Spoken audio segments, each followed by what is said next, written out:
제가 대학생 대외활동인 SK 써니를 소개하려고 왔습니다. 제가 4월 달부터 시작했던 활동이 끝나고 벌써 6월 22일부터 새로운 모집을 시작한다고 해요. 그래서 제가 스스로 좀 기록도 남기고 그리고 여러분들한테 정보도 줄 겸 이 영상을 찍게 됐습니다. 그럼 한번 가보실까요? 짜잔! 처음은 자소서 전화면접 편입니다. 일단 자소서 같은 경우는 4개의 문항으로 이루어져 있었고요. 4번만 100자고 나머지는 다 500자로 채웠어야 합니다.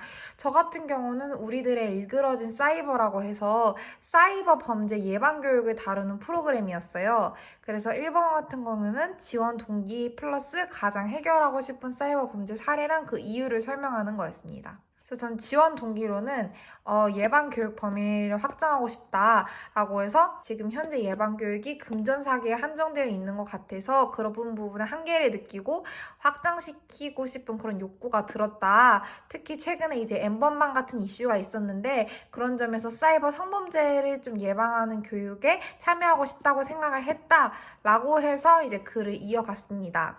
두 번째 문항 같은 경우는 경험했던 단체 활동 한 가지를 골라 노력한 사례를 드시오였습니다. 학교 사회봉사단으로 경험했던 얘기를 풀었고요. 과학팀장으로 역할을 하면서 프로그램 진행하는 데 있어서 어려움이 있었는데 그거를 팀원들과의 커뮤니케이션을 통해서 해결했다 이런 식으로 얘기를 했습니다. 상반기 SK 써니 같은 경우는 코로나로 인해서 전체가 다 온라인 활동으로 진행이 되었어요.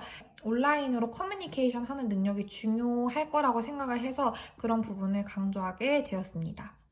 그리고 세 번째 같은 경우는 개인 역량을 이용해서 효과적으로 예방 교육을 할 방법을 제안해라. 제가 지금 블로그를 운영하고 있어요. 그래서 블로그 운영하는 경험을 말하면서 그걸 통해서 유입 분석 같은 걸로 이제 데이터 분석 능력을 길러서 블로그를 관리해왔다. 학생들이 원하는 그런 키워드를 담은 사이버 범죄 예방 교육을 실시할 것이다. 하여튼 그런 식으로 제가 이끌었습니다. 제가 3번 부분에서 그 면접 때 질문을 많이 받았거든요. 약간 프로그램에 실질적인 도움이 되는 그런 문항 이런 부분 좀 생각을 많이 하시고 강조하셔서 쓰셔야 된다고 생각을 했습니다. 그리고 마지막 같은 경우는 써니 알게 된 경로인데 이거는 100자만 쓰는 거라서 그냥 없는 문항이라고 보면 됩니다. 자소서는 이런 식으로 쓰시면 됩니다. 이 활동 전반에 필요하다고 생각하는 역량 하나를 넣고 내가 지원하는 특별한 이 활동에 필요하다고 생각하는 역량을 넣으시면 조금 더 합격률이 높지 않을까 이렇게 생각을 했습니다. 마지막에 첨부 파일을 넣을 수가 있어요. 그래서 첨부 파일은 꼭 이용하라고 강조를 하고 싶습니다. 제가 블로그에다가 N번방 관련해서 쓴 글이 있거든요. 그래서 그 글을 쓴 첨부 파일을 넣었어요. 3번 역량을 좀 더 뒷받침하는 그런 첨부 파일을 넣었었는데 그 부분이 조금 도움이 많이 되는 것 같더라고요. 그래서 다시 한번 말씀드리지만 꼭 첨부 파일 이용하시길 바랍니다.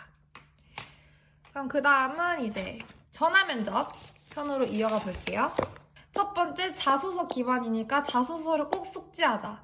제가 앞서도 잠깐 말했지만 3번 문항에서 제가 블로그를 통해서 데이터 역량을 길렀다라고 했을 때 거기에 대해서 그럼 그 역량을 어떻게 이용할 수 있으실 것 같냐 라는 그런 질문이 나왔어요.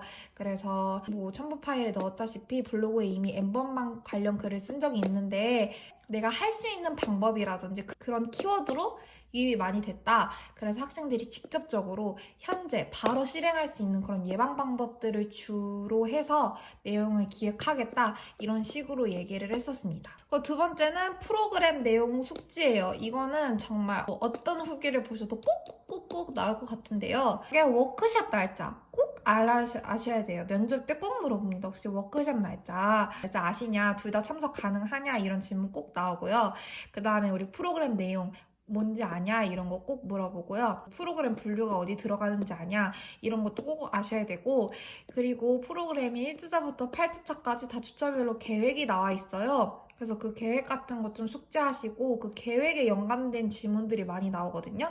그래서 그런 거 알고 계시면 될 것 같습니다. 그리고 마지막으로 하실 말씀 같은 거 꼭 물어보세요. 좀 귀엽게 해도 된다고 생각을 했습니다.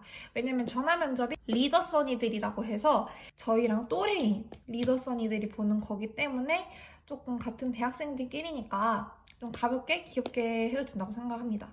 저 같은 경우는 조금 가볍게 했어요.